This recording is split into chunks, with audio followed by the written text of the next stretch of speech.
very good evening and welcome to yet another edition of Times Exclusive tonight on Times Television. I'm your host, Banda. Glad you could join us in this edition of Times Exclusive. My guest tonight is Dr. Eliya Msiyaphazi Zulu, who is the Executive Director, or you may call him Head of Mission, for African Institute for Development Policy, Afidep. How often do you wash your favorite clothes? 52 times a year? How long do you wear them before they fade away?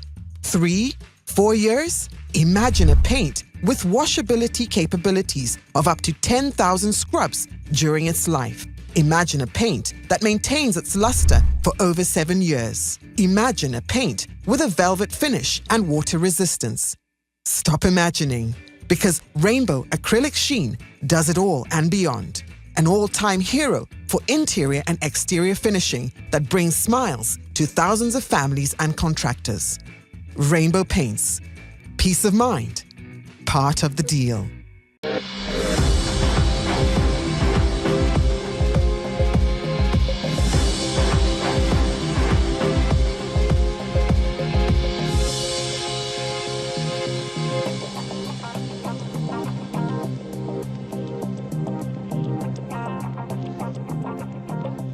Dr. Eliya Zulu, thank you very much for joining us tonight in Times Exclusive. Thank you, Brian. I'm really glad to be here. Thank you very much. And very quickly, who is Dr. Eliya Zulu? I'm a Malawian, born in Lilongwe many years ago. Many years ago? Many. I think we are like the older generation now. Yes. So, born in Lilongwe, but my parents are originally and still from Unchinji. Okay. So that's where we come from. I've grown up in Malawi, went to school, primary schools. Secondary, I went to the original Unchinji Secondary School. Okay. And went to Chancellor College, where I majored in economics and statistics and demography. Yeah. And then I became a lecturer at Chancellor College. Went to do my studies. Then I went to Australia to do a master's in population and development. And then I was quite blessed to go to UPenn, University of Pennsylvania, to do my PhD in demography. So that's my academic journey, but I'm a Malawian, really somebody interested in statistics, demography. What is demography? Demography, the textbook definition is demography is the statistical study of human populations. Oh, I see. So it's a study that helps you understand how the human population is changing, what is pushing the changes, and it's also the art that helps you, the discipline that helps you, generate the evidence that then you can give to governments for them to understand what are the dynamics, what are the changes in the population, so that as they plan, as they come with development plans, they think about whether it's the numbers, the distribution of the people, rural, urban, distribution, and so on. So it's statistics, but focused on understanding human populations. Yeah, so talking about population, and you talked about the evidence. Yes. So what evidence are you referring to? So the evidence is really data. You look at census data. Every 10 years, Malawi collects census, conducts census, population and housing census. Yeah. So you count how many people, they go to every house. So what demography does is part of that is to put that information together, analyze it, to start saying how many people are in Chisi district, how many men and women, how many people have these types of houses, and so on. So when I'm talking about evidence, it's really turning information like that is collected in many cases from people's homes and so on, to now analyze it and put information that summarizes to give a picture of what you are really looking at. So when we talk about evidence, we are talking about really analyzed information out of information that you collect. Yeah. Yeah, that's what we mean. So demography focuses on the statistical study of human populations.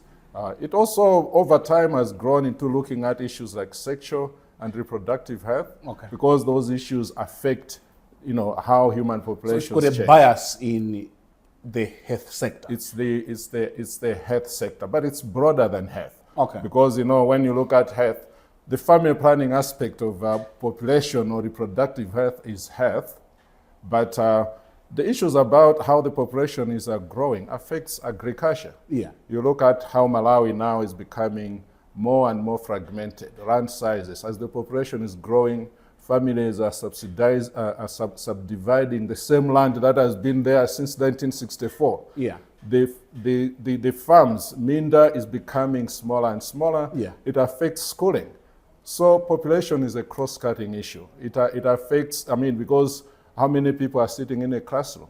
We see some of the challenges to do with education. You have to take population numbers or population evidence into account to plan for schooling, to plan for health services, to even think about how we formulate our agriculture system. So when you look at Malawi 2063, you have to put population at the center of that whole development framework, because it's really about people.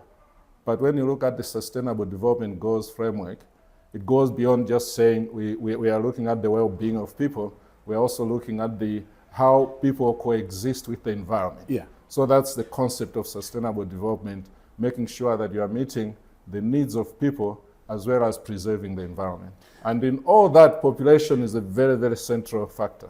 And you have always been passionate about population. You went to Chancellor College to study demography, as Yes. you're calling it, and you went to as far as the United States, Pennsylvania University. of Pennsylvania. Yeah. So why have you always been passionate about issues population? I think for me, maybe because I came from a big family. In my family, there were 11 children. My father and mother had 11 children, 3 girls and 8 boys. And we grew up. We were privileged. Our father was a medical officer. So he managed to take care of us. But maybe being in that context influenced me to think about people, because you are really living in this big family.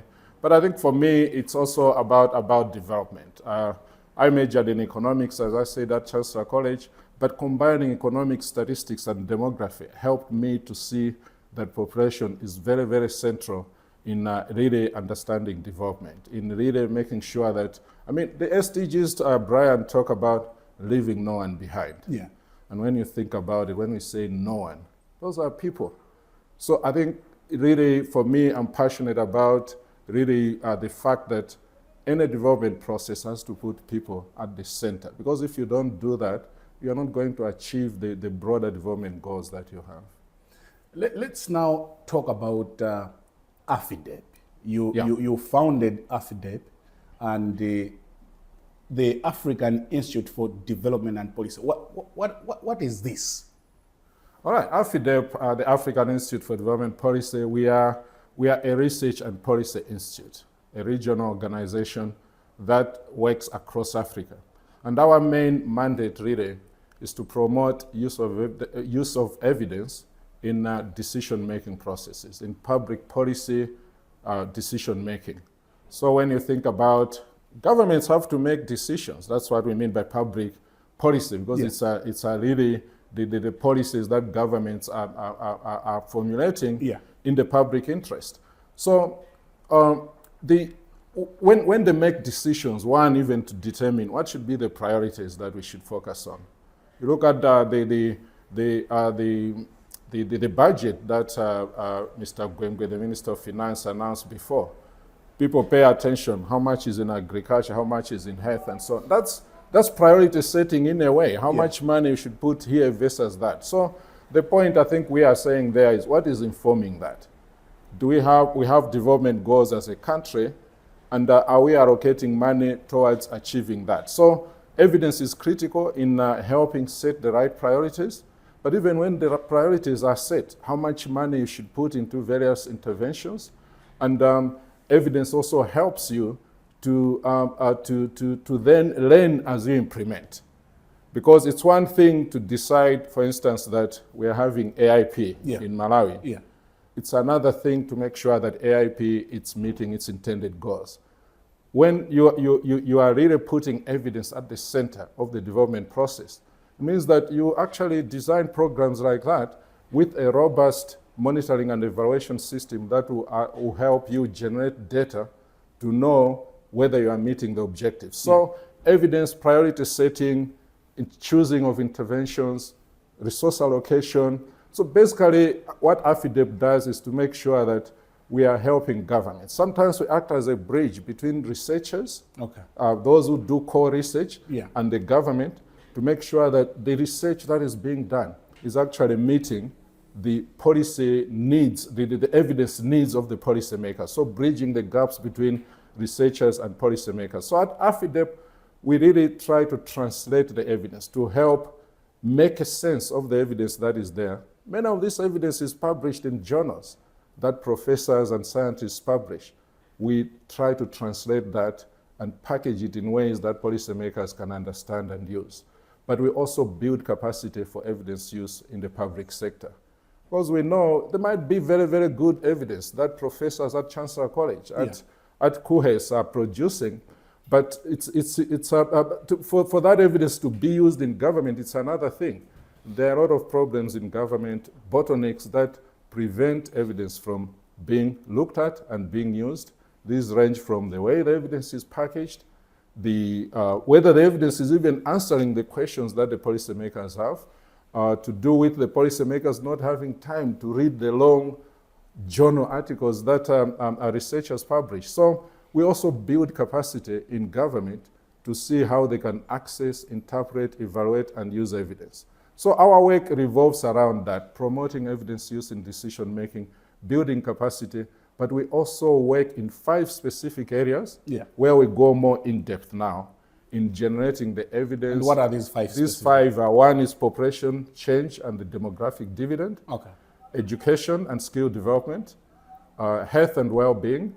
The 4th one is governance and accountability. And the 6th one is environment and climate change. And in all that, gender and economic empowerment of women is a cross-cutting theme. How important are institutions like yours in helping government push its agenda? It's very, very important because, you know, there's what we call, maybe what you might call an ecosystem of any issue that you are looking at. There's an ecosystem of players who are there.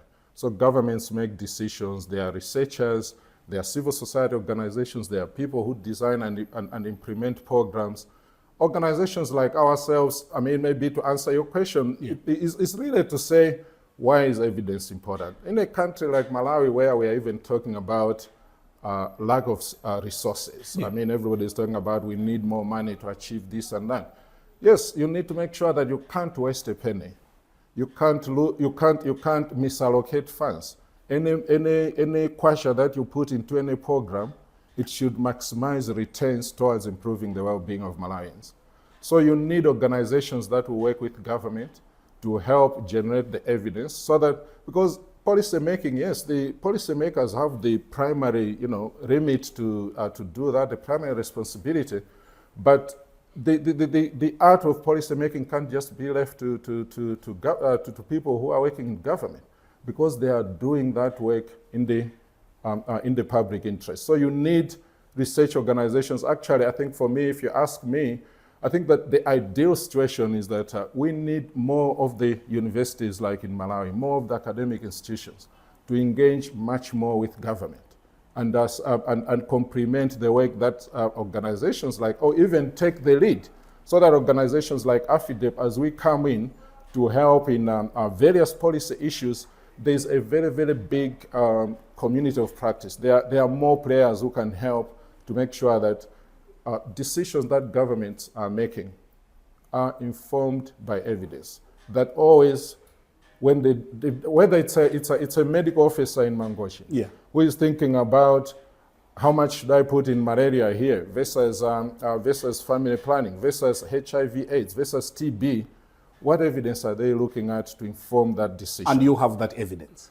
We do not have all that evidence ourselves because, development is a broad field, right? Yeah, yeah. In the 5 areas, we generate evidence, but also we know there's no one organization that can generate all the evidence that is required for policy making. Policy making is a big deal, Brian. So one of the things we say is that any policy making process should always look at the comprehensive set of evidence that is on the table. So that's why part of our work is not just doing the actual collection of the data and analyzing it, it's also synthesizing evidence that everybody else is collecting. And sometimes creating platforms that bring all those people who are producing evidence to come and engage with government on a given issue. So I think the critical thing really to think about is evidence is central. It has to be there when decisions are being made because it reduces subjectivity. It reduces people just making decisions out of their hunch, but based on really what is the problem? Define clearly, what are we trying to achieve? What makes us think that this intervention will lead to that outcome? And then as you are implementing, start monitoring so that sometimes you might have evidence that shows you this program will work well, but 2-3 years down the line, you might find it might not be working well. How do you know?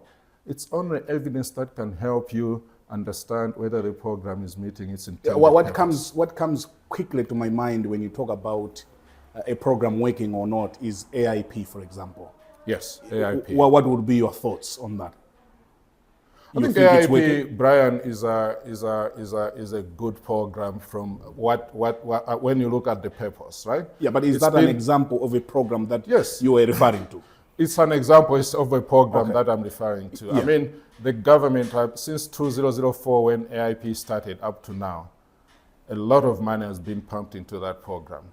You remember that around 2004, 2005, Malawi was really praised around the world for increasing, for enhancing food security because of the farm inputs that the government helped farmers access. So it's gone on now since 2004, almost, I mean, this is 2024, almost 2023, 19 years. Yeah. I think the point is for a program like that, you look at the budget that was read this year, about 110 billion kwacha has been put into AIP. You know what the budget for the whole agriculture ministry is? It's about 450 billion. Yeah. So AIP has taken 25% of the total agriculture budget. 2 years ago, it took 60%. Between 2009 and 2019, about 41% of the total agriculture budget. So it's a big investment, and it's the sort of a program where if the government is committing like that, there has to be a very robust monitoring impact evaluation system so that in the end, there's a lot of debate on this. There have been talks in parliament. Yeah. Everybody is talking about AIP. I think what for me, what is missing a lot there is there really concrete evaluation of this program so that people are not talking from a speculative angle. They are really saying, oh, this year, the aim was to increase productivity, right? Improve people's lives. Yeah. Are we targeting the right people? Are we just mixing people who are not even farmers, giving them and they are just selling the fertilizer? Is that meeting the objectives? Are we targeting the right people? And are we having the intended purpose or result, which is increasing output? So we need to be able to answer these questions before the Minister of Finance puts more money into AIP so that if there are problems that are there, we fix them. And it might be the case that the program is not the best way of actually achieving this intended, because there are always alternative ways of achieving the same goal. And when you put so much money into AIP, you're also depriving other interventions that could help address the root causes of what AIP is addressing, because AIP just wants to immediately increase productivity. But there are bigger issues in agriculture, like are we reducing dependence on rain-fed agriculture? With climate change and so on, are we improving irrigation?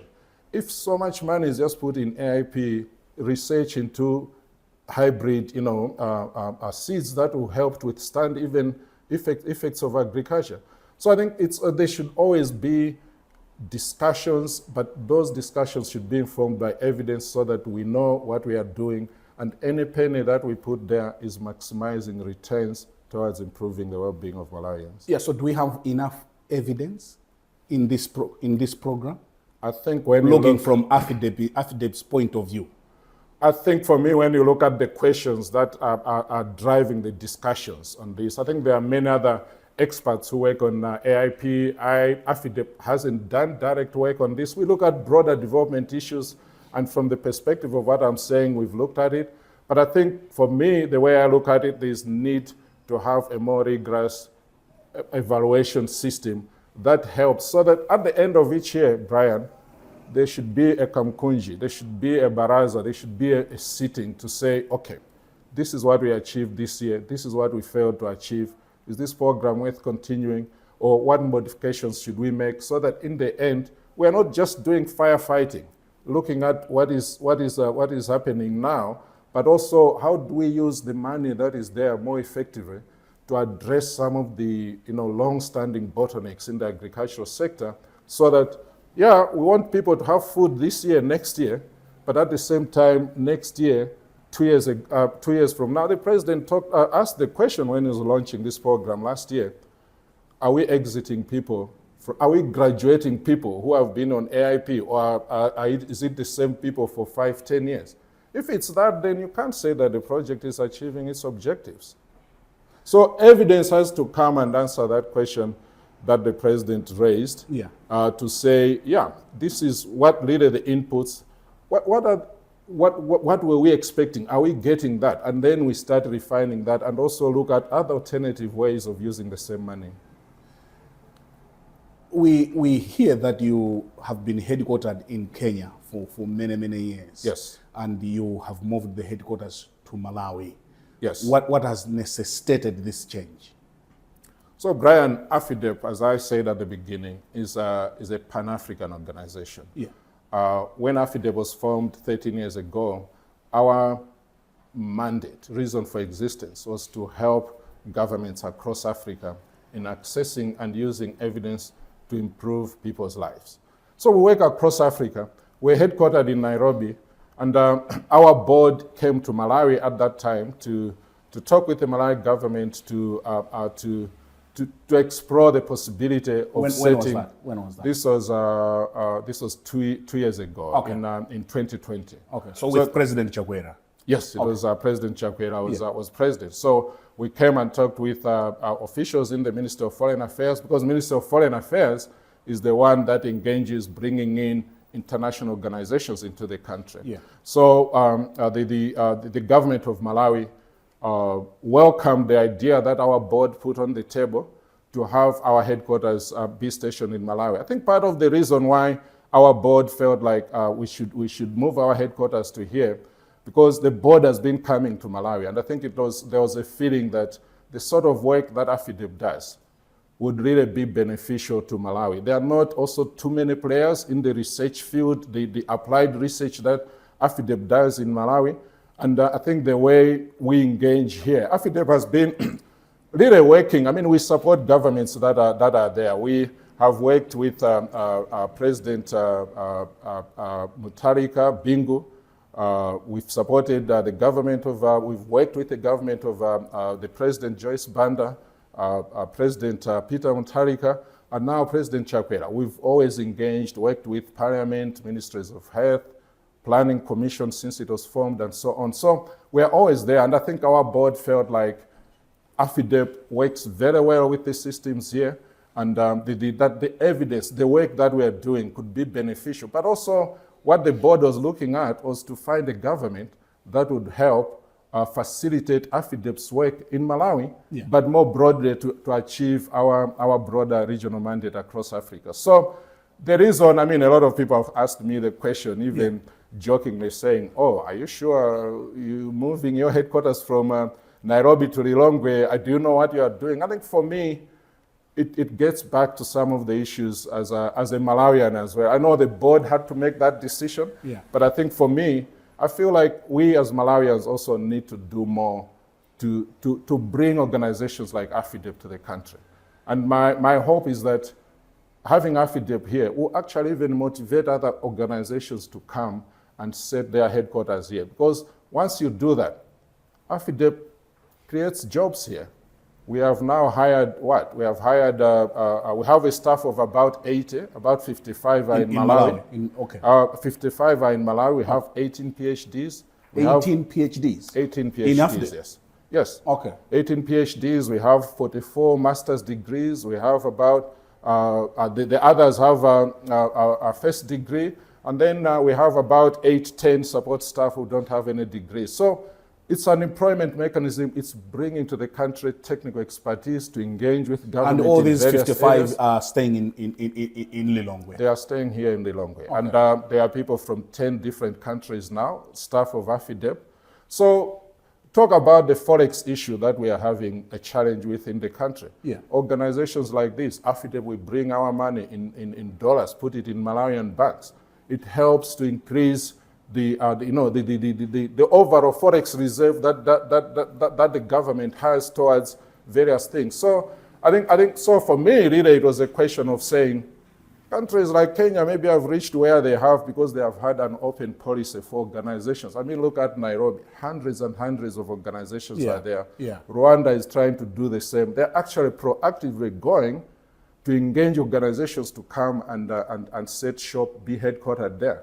So I think for us, it was really, and I think I have to say we are really grateful to the government of Malawi because by according Afidep, the status that we have here, it's really a big way what that an African... What status do you have? Hosting our headquarters and the government gave us diplomatic status here. It's a very, very big way in which a government can support an academic organization like Afidep, not only for Malawi, but for the whole continent, because our work is not just focused on Malawi. Yes. What's the benefit of the diplomatic status? So the diplomatic status, some of the benefits include when you have foreign staff who are working at the organization, because as I said, it's Pan-African. Then the government facilitates processing of work permits. It's a tax-free, as an organization, we are not taxed by the government. But NGOs don't get taxed anyway, in general, because we are not profit-making. But for us, it means that our operations are tax-free operations, and that's a big thing. And but a lot of the things revolve around really facilitating the organization to do its work properly here in Malawi and across And you're the still continent. maintaining the Kenya office? The Kenya office is still there. There are still about 30 staff in Nairobi now. We are actually now at an advanced stage of opening another office in West Africa. It might be in Ivory Coast. We hope that in the next 6 to 9 months, we'll open that office because the demand for our work across the continent is really quite high. And this organization that has now grown so big, with having so many PhDs and masters in its fold, was founded by a Malawian in the name of Eliya Zulu? Yeah, Brian, I was in the lead. It was, of course, they say it takes a village to bring up a child, right? It's been efforts of many people. Our board is very, very instrumental. The staff we have here, very hardworking, very focused on really producing quality work, making a difference in development and so on. We have funders and so on. So I just feel like I'm blessed to have been the one who initiated the process. How did it all start? I think for me, I was actually working in Nairobi at a research organization when I was deputy director and head of research. Okay. But I think for me, sometimes the light hits you, Brian, and you feel like maybe I need to do something different. And I think for me at that point, it was really this deep reflection of saying, you're doing so much research, publishing so many papers in journals and so on, but to what end? And when I really did the landscape analysis, I felt like there was no organization on the continent that was really focusing on bridging this gap between research, policy, and practice. Yeah. Making sure that policymakers, whenever they are making decisions, that they always have evidence that they are going to refer to. So then, I mean, that was, so I made this bold decision to leave what I thought was a very, very good job and took, I mean, it was risky at that time. You know, sometimes even at home, your wife is like, oh, are you sure, you know, where is this going? Yeah. But, you know, I'm glad really to be here, I feel blessed. But I think at the end of the day, Brian, it's when you have a vision like that, Yeah. you have to open it up. Let other people, even brighter people than you, come and carry the vision forward. And I think that's what is happening at Afidep. We'll take a short break. Thank We'll you. be back with you in a moment. All right. In case you're just joining us, this is Times Exclusive. I'm honored to have Dr. Eliya Zulu. He's the Executive Director for the African Institute for Development Policy, Afidep. We'll take a short break. We'll be back momentarily. They say blood is thicker than water. Reality tells us that even family lets one down sometimes. We still have to face the harsh weather as individuals. We say Rainbow Weather Shield paint is thicker than blood. The paint endures the hottest of days, the heaviest of rains, the dustiest of seasons, and the windiest of nights. Not even the toughest molds can stand this hero of a paint.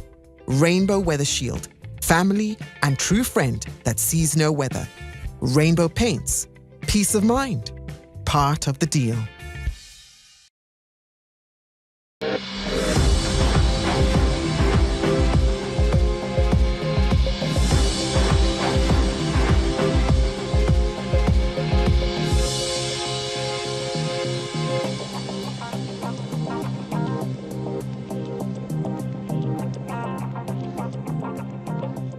In case you're just joining us, this is Times Exclusive, airing on Times Network. I'm honored to have Dr. Eliya Msiyaphazi Zulu, Executive Director for African Institute for Development Policy, Afidep.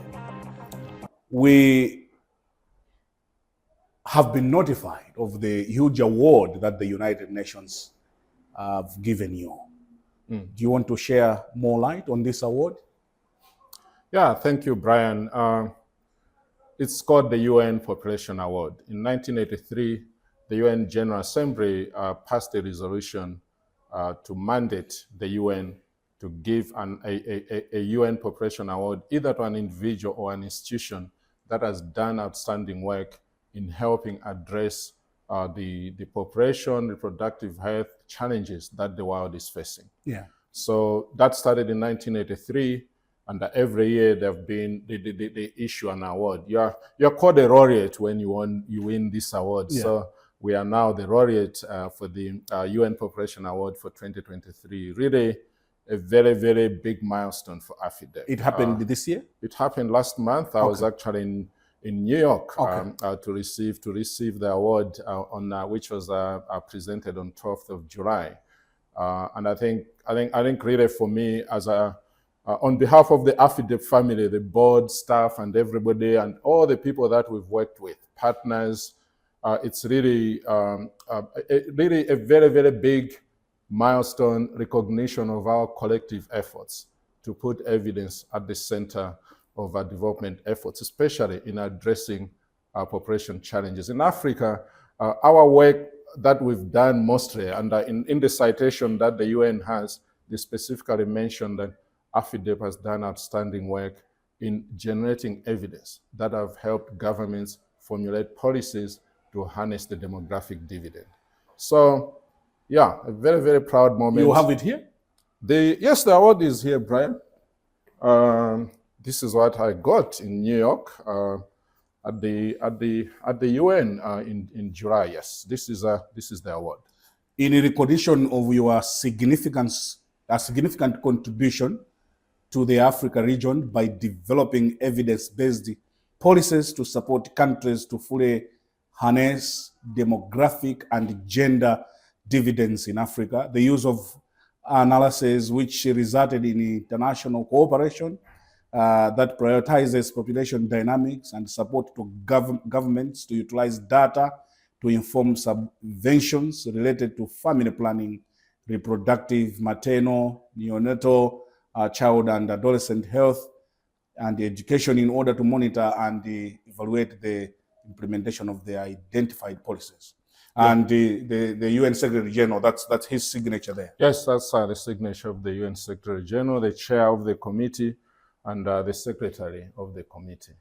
How did you feel? And, I mean, I think I should also add, Brian, this is when you go to receive this award, so they give you of course the certificate, but also there's this gold medal that we received as part of this award. So really very, very happy, very, very proud, and grateful to everybody who has Did you ever dream growing up in the Central region many, many years ago that you would be recognized by the United Nations? It's an institutional recognition, but yeah. I mean, I don't think I could have imagined growing up, going, a young boy going to Chancellor College those days to study, and I mean, the decision to do demography. We're the first group of Malawian students to study demography at Chancellor College. I see. And I think that's what has really led. But also that issue of combining demography, economic statistics, I think it allows you to look at development more broadly and so on. So really, I think for me, I could have never imagined really getting to this sort of milestone. It's a big recognition because it's the global community now. What does this do now to the organization? I think to the organization, it kind of validates the work that we've been doing. You work hard sometimes, and you can be inward looking, but it also comes with a big responsibility. Now we are the laureate of the United Nations Population Award, and it means that already we are getting a lot of organizations inviting us to speak, whether it's in various spots around the globe, because they want us to share our experience. So for us, we think that this award will propel the growth journey for Afidep. Our aim is not just it's really to grow the organization, to make sure that across Africa, we are even working in Asia. We have programs in 3 countries, in Nepal, in India, and in the Philippines. So, of course, our main focus is Africa, but we are now becoming a global organization. And I think this award really propels us, because partners, funders, even governments look at this and say, they are doing something good, let's also work with them. Do we have a population problem in Malawi? In Malawi, Brian, I think maybe the answer could be yes or no, because it all depends. But I think one thing I can tell you, there's about 21 million people in Malawi now, right? 21 million, thereabouts. By 2050, there will be 37 million. 2050 will be 37 million. So we're going to add about 16 million between now and what's happening with us? What's happening with us? Population growth is mainly driven by high birth rates. Especially when mortality rates, the death of especially children, goes down because of improvements in nutrition, vaccination, and so on. But we are still giving birth to many children. Then that's how the population grows. So there's going to be, but by 2060, near 2063, where we have Malawi 2063 target, there will be about 43 million Malawians. So basically doubling our population from now to there. So I think when you ask the question, does Malawi have a population problem? You have first to think about what is population. Population, Brian, are people. Yeah. So having people in its own right is not a problem.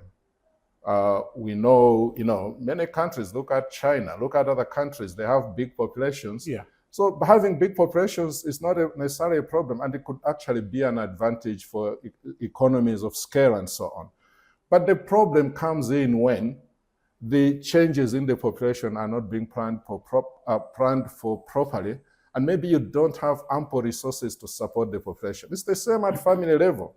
You have a big family, when you don't have the means to support them, there'll be a lot of poverty. It will be hard for you to educate their children. These effects grow to the national scale. Yeah. So I think when you look at really the issue, we're doing some analysis here, just saying, if you look at the way the Malawi population is growing, between 2022 and 2032, Malawi needs to be providing annually about 58,000 new classroom spaces just for primary school and about 38,000 for secondary school.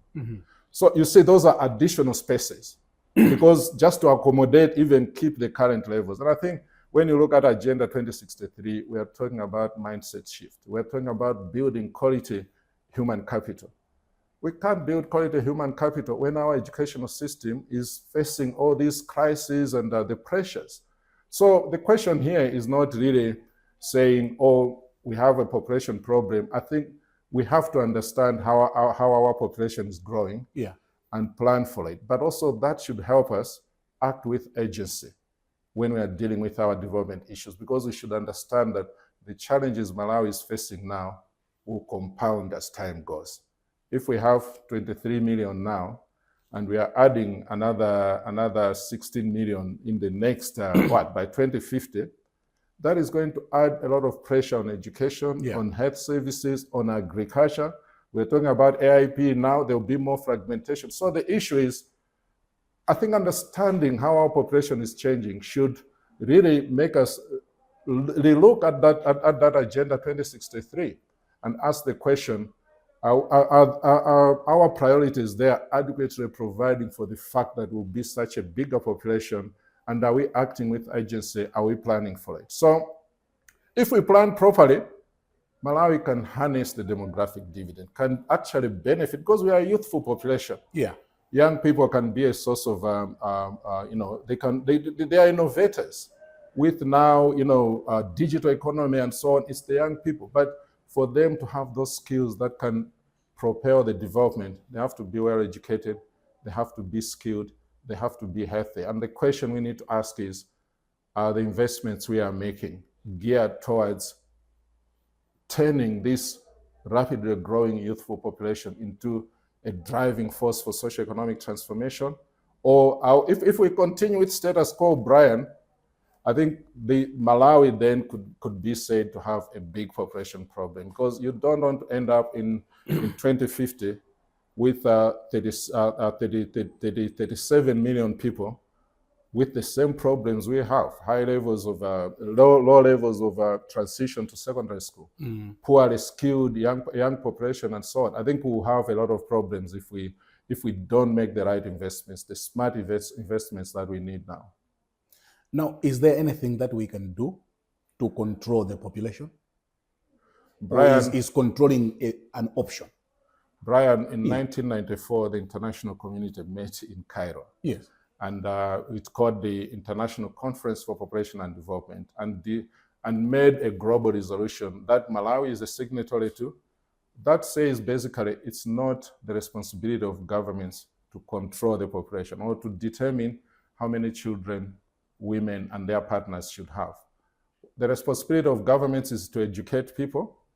And once people make decisions like, I don't want to have the next child in the next 2 to 3 years, or I want to stop childbearing, the responsibility of government is to make sure that everybody who wants to make those decisions have the means to do so. So that's why family planning comes in as being critical. It's not about imposing it on people. It's about helping people who have already decided to. And I think the evidence in Malawi, there's already about 20% of women in the reproductive ages who want to delay the next birth or stop, who are not accessing family planning. So I think that's the responsibility. So it's not actually the term population control is not the right term to use, because it's not about controlling the population. It's about making sure that the reproductive health needs of everybody is fulfilled. And if you look at, actually, when you look at many women in Malawi, there's a gap between the number of children they want and the ones that they are having. And a lot of these revolve around problems to access family planning, but also there are issues to do with education, because there are 3 main drivers of high fertility, Brian. There's access to family planning, because it allows you to prevent a pregnancy when you don't want to get pregnant, right? But also when you keep girls in school for longer. Those who are in secondary school, evidence shows those who are in secondary school versus primary or no education, the higher educated the population is, they have fewer children. and also the child survival part. If more children survive, then parents know that we don't have to have many children in order to have a few survive, because many of them will likely survive. So it's a comprehensive package, but at the end of the day, I think the issue is, and I think Malawi has made very good progress. I think that's one of the things maybe we need also to praise the government and all players in the donors and the civil society and so on, because Malawi now is acclaimed as one of the few countries. It's actually an exemplar. It's a role model in improving access to family planning over the last 20 years. It's actually among the very best, not only in Africa, but globally. But where the gap is mainly among young people. Okay. We are still having high levels of teen pregnancy. We are still have the highest levels of child marriage in this whole region. So that's where the program needs to focus on mainly. But I think we are in the right direction. When we begin to talk about Malawi 2063, are we being realistic? Because the concerns out there have been that it's far-fetched. We may not be there in 2063. I know, Brian, I was involved a little bit in some discussions around that, and I think there was a discussion, there were debates about this. Should it be 20 years? Should it be 40 plus years? I think for me, if you ask me, I would say that, maybe it would have been better to make it a 20 years, so that after 20 years, you reassess and see how well we are doing to basically reset the agenda if there is need. But the good thing is that having set 2063, the National Planning Commission actually now is doing these 10-year implementation plans. So you're kind of dissecting that long period. But yeah, I think you are right. I think the concerns that people have are valid, that if you have too long a period, people can also sit back because they may not see the urgency of acting, fast enough. So, but now we are where we are. And I think the 10-year implementation plans will help to deal with some of those concerns. And what is really critical, Brian, we know that in Malawi and in many African countries, there are a lot of good policies, things that are on paper. So we have Agenda 2063, it's on paper, right? Yeah. We have the first 10-year implementation plan is on paper. I think the challenge is not really whether you have a good plan or not. It's what will determine where Malawi goes is the extent to which we walk the talk in implementation, in moving from paper to action. So I think the 10-year plan, it's good that the National Planning Commission is even having these annual reviews. I think at the end of the day, what we need is not the reviews need to be backed up by very, very robust accountability mechanisms. So we are even saying, okay, in 10 years, we want to get there. But where do we want to get this year? What are the priorities this year? Who is supposed to do what? And then when you come, you're not just coming to say, okay, these are the numbers and so on. We also have to ask questions. What were we supposed to do by now? Have we done it? Maybe doing it annually, it might also be too soon. It might be good to do that every 2 years to allow for some time to monitor what is happening. But we need to put evidence at the center. The thing I was saying about AIP, Agenda 2063 needs to be grounded on robust evidence to monitor, help reset priorities, but most critically, it's holding people to account. Yeah. And doing that regularly. I think that's what we need, because otherwise we had Vision 2020, right? Yeah. Not much happened. There's a danger that the same could happen. I mean, you ask the question, is our budgeting process even shifting towards the priorities in Agenda 2063, or are we still doing business as usual at Treasury? We need to keep talking about these issues to see how we can actually oil this development engine to move faster. What are our challenges as a people, as a country? I think the challenge is, the most critical challenge, Brian, is really that implementation. It's closing that gap between ideas that are there and implementation. And I think as a nation, I think Malawians, we really have ideas. You meet any Malawian within, even that you've never met, within 1-2 hours, whether it's on a flight or not, you have talked about all the problems in the country. And I think for me, the issue is, are we focusing enough on the solutions and implementation of those solutions? not only looking at money that is required to implement, but building the technical capacity, making sure that the agenda is actually being defined and driven by Malawians. I think there's a question mark there on the extent to which Malawians actually, I mean, we can define the ideas, but if we are not working as hard to close that implementation gap, then, you know, one can question whether we really own the development agenda or we are ready to. No foreigners, Brian. We can look at development partners here, whatever we want to say, no foreigner will develop Malawi on our behalf. It's Malawians. Malawians must want the development of Malawi more than the foreigners. And then the foreigners will come and help. Yeah, but Malawians are worried about corruption. Yes. Are worried about hunger. Yes. They are worried about so many things. Yes. So, I mean, they are justifiably worried because I think those issues are topical issues, whether it's corruption. I think we know, even at Africa stage, the amount of money that gets out of the public coffers through corruption. If that money was there, yeah, that's what we would use to build this human capital, to improve education, to have better hospitals, to turn our population into quality human capital for development. So those issues have to be addressed. And I think you're talking about yes, there's corruption, there's hunger. I mean, we talked about AIP hunger. Are we only doing firefighting, or are we addressing the root causes of this, so that 5-10 years we are not just talking about expanding AIP? Yeah. Are farmers going now to be doing more irrigation? Are they going to stand on their own? The big problem, Brian, in Malawi, look at Cyclone Freddy. Yeah. No, every year we are being hit by these cyclones, or it might be drought this year. So climate change is with us. We can't run away from it.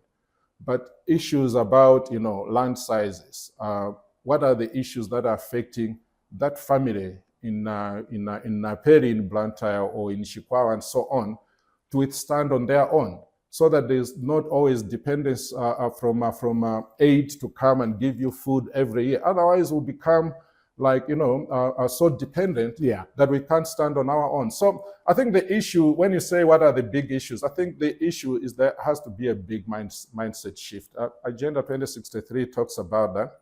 I think what is critical, we have to unpack that and also come up with specific interventions on how to do that. And when we talk about mindset shift, what are we really talking about? We need to define and unpack that, because at the end of the day, it's a collective responsibility to develop this country. The top leadership has a big responsibility, of course, to set the agenda, to set those big priorities. They are the ones who are determining where money goes in this versus that. They're also the ones who can take the lead in fighting corruption and so on. So leaders need to be held to account. But Malawians also have a big responsibility.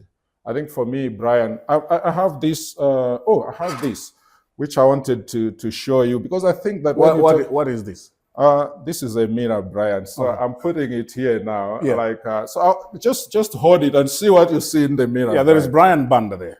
Yeah. So I think for me, do you see yourself there? I see myself there. So I think for me, Brian, when we talk about what is the big problem in Malawi, I think every Malawian needs. You might have a mirror in your bathroom.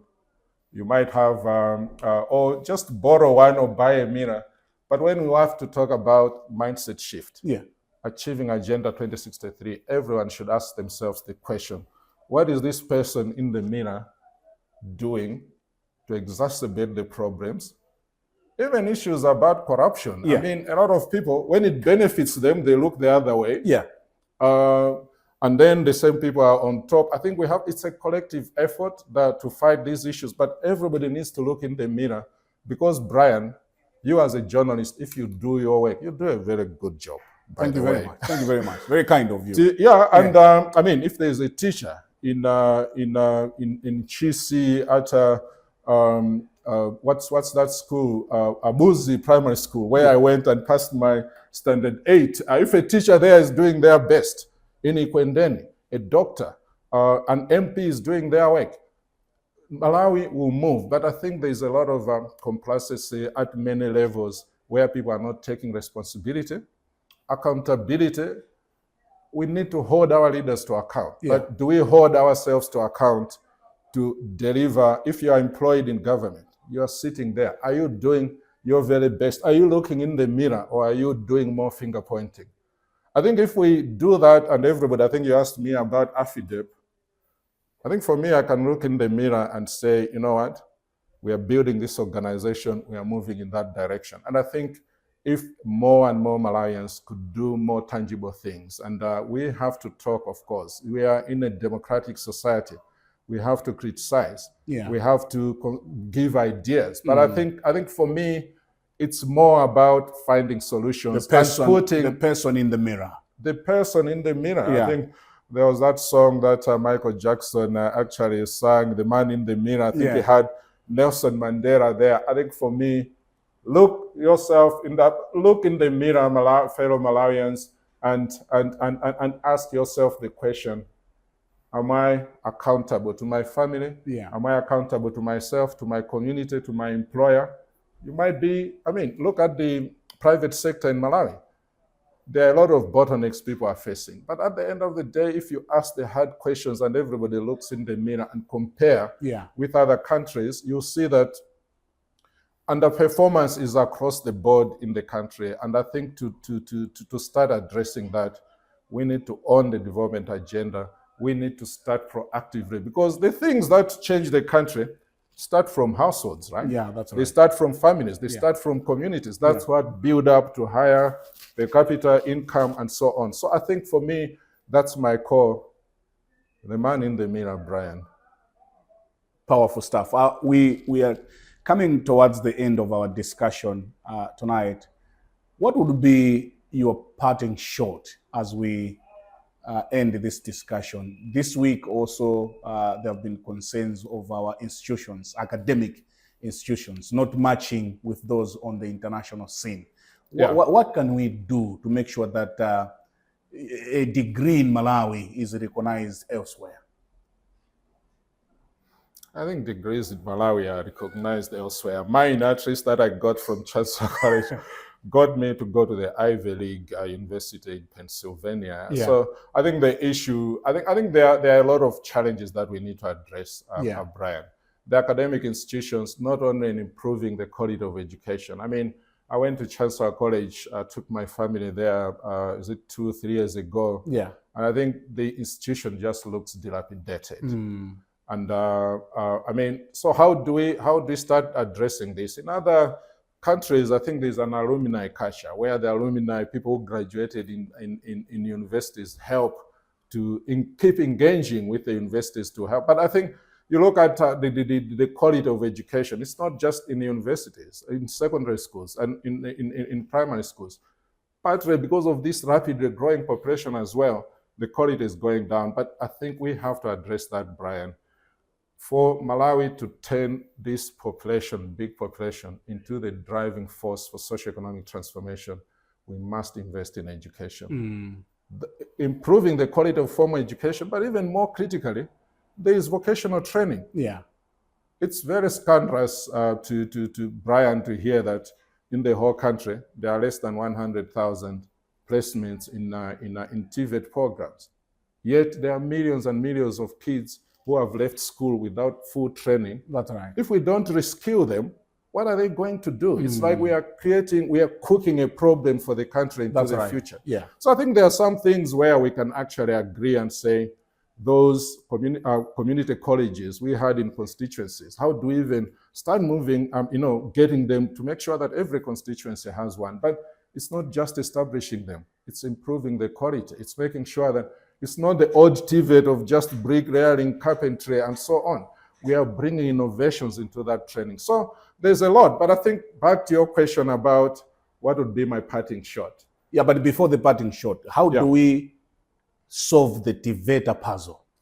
I think the TVET puzzle is, TVET also is an area where the private sector can play a big role, because you are training people to work in the industry. And because the numbers that you are referring to are quite alarming. They are alarming. Brian, I was looking at statistics that show that if you look at young people aged 20 to 24, 50% of girls I mean, some of them are women, right? Yeah. Are not in school. They are not in training. I mean, school or training, and they are not employed. And basically, they are just sitting there. For the boys, it's 24%. I mean, that's total wastage of human capital. And I think so. To begin with, there's the issue about how do you expand the program. You look at the budget, how much money is being put into TVET. I think it's a tiny, tiny drop. And I think for me, one, you need to put the money, but we also need to think about how we reform the TVET program to be more responsive to the needs of the job sector now. So it's something that we can talk about for a long time, but I think at the very least we need to expand the financial expansion and the technical thinking around how we really reskill these young people. Because if we don't, that would be a recipe for disaster, Brian. Yeah. So really, I think there are a lot of things that need to be done there. But I think to me, my parting shot is to say, I think the statistics don't lie. Malawi still is ranked as one of the poorest countries in the world. Third from the bottom. Yeah, I think you can those numbers change, but I think we are maybe there's no statistic that can deny that we are in the bottom 10. Yeah. But I think the point is that this country is a blessed country. Yeah. And I think for me, the biggest resource Malawi has is its population. Because if we invest in training the Malawians, in educating, in scaling, we can even create jobs here. Now a lot of international companies are hiring people from Asia and so on. But you need to have a skilled and educated population. So one of the levers of the enablers of our Agenda 2063 is human capital. I think for me, that's the lever that is the most critical that the country has to focus on. And I think the point I would really say is to say that Malawians, I think there are many problems, but these problems are fixable. If we look at the man in the mirror and make sure that there are robust accountability mechanisms, accountability to protect the resources so there is no corruption, but more critically, accountability to make sure that the money that is being invested in development is delivering what is intended. If we do that, I think we'll start moving in the right direction. You have stayed out of the country for many, many years. Yes. You made a decision to come back home. I belong to a group of eminent persons, a forum called Hard Talk. They are quite a diverse kind of people there. Yeah. What would you tell them? A majority of them are outside the country. Is it viable to come home now? I think it's very, very viable to come home. And I think if you are really committed to helping Malawi develop, the time to come is now. But they hear of forex shortage. They hear of fuel queues. I think if people want to give excuses for not coming, they'll always give excuses. I think one, for me, collectively as Malawians, those are broad. I mean, I'm not saying everybody has to come back, but I think even when you are abroad, engage, not just by talking and, come and engage, help develop programs, engage with the government, contribute what is happening in universities and so on. So I think we need to engage more. We talk a lot as Malawians, and I think what we need is to do more practical things to help address issues. Come and help create jobs here. Set up outfits that are there that will help create jobs and start creating a critical mass of people within the country who can help. So I think for me, anybody who tells me I can't come back because there's forex this or forex that, the problems we have in Malawi are so big that if you want the problems to be finished before you come, then we don't even need you, right? Interesting. Interesting. Are you married, kids, and what book are you reading this week? Brian, I'm married and I have a child. My wife is Alice. My daughter is Tenji. Really very grateful to both of them for the support they have given me in my career journey. And always there's family behind. They say behind every successful man, there's a woman, right? Yeah. Yeah. So I think a lot of people have played a role. I come from a big family, very supportive family. Yeah. But also, I think I have friends, and from long college days and so on, we always talk about these things. I think books. Actually, I'm not reading a book this week. That's being quite honest. Yeah, I'm not reading books this week. I think that I've been reading quite a bit of work related to some of the programs we are doing. We are doing a major program on trying to link population, environment, and climate change. I see. We are lucky to have been funded by USAID. Actually, Afidep is the first African organization ever to have gotten a USAID program as a prime. Okay. That is competed for out of Washington, D.C. So it's a big program working in Africa, Asia. Yeah. So we've been trying to plan for that, and also prepare for the climate change summit that President Ruto has convened next week in Malawi. We are convening a workshop that will bring together climate change negotiators from across Africa to see how we reinforce the linkages between climate, health, and development. So, not reading a book this week, focusing more on those technical issues. But from time to time, I read. It's hard to create time because when you have like this leadership position, and then there's so much happening on the technical front. Yeah. But I mean, reading is variable, and once in a while, watch soccer and watch a few movies on Netflix and so on. Yeah. Thank you very much. Quite interesting. We are, and I believe I speak on behalf of many Malawians to say we are quite honored to have a Malawian in charge of this Pan-African organization, employing over 85 people. We celebrate you, sir. Thank you very much, Brian. And I really am grateful on behalf of of the Afidep family here for Times TV for giving us this opportunity to tell our story on TV, and personally to you for this very, very engaging conversation. Thank you very much. We are profoundly honored to have you also in this program tonight. Thank you very much. And from all of us at Times headquarters in Banda, we wish you well. Thank you, Brian. Well, on that note, we conclude this week's edition of Times Exclusive. We were honored to have Dr. Eliya Msiyaphazi Zulu, who is the Executive Director and the Head of Mission for African Institute for Development Policy, Afidep. From all of us here in Lilongwe, wishing you the very best of the night and goodbye.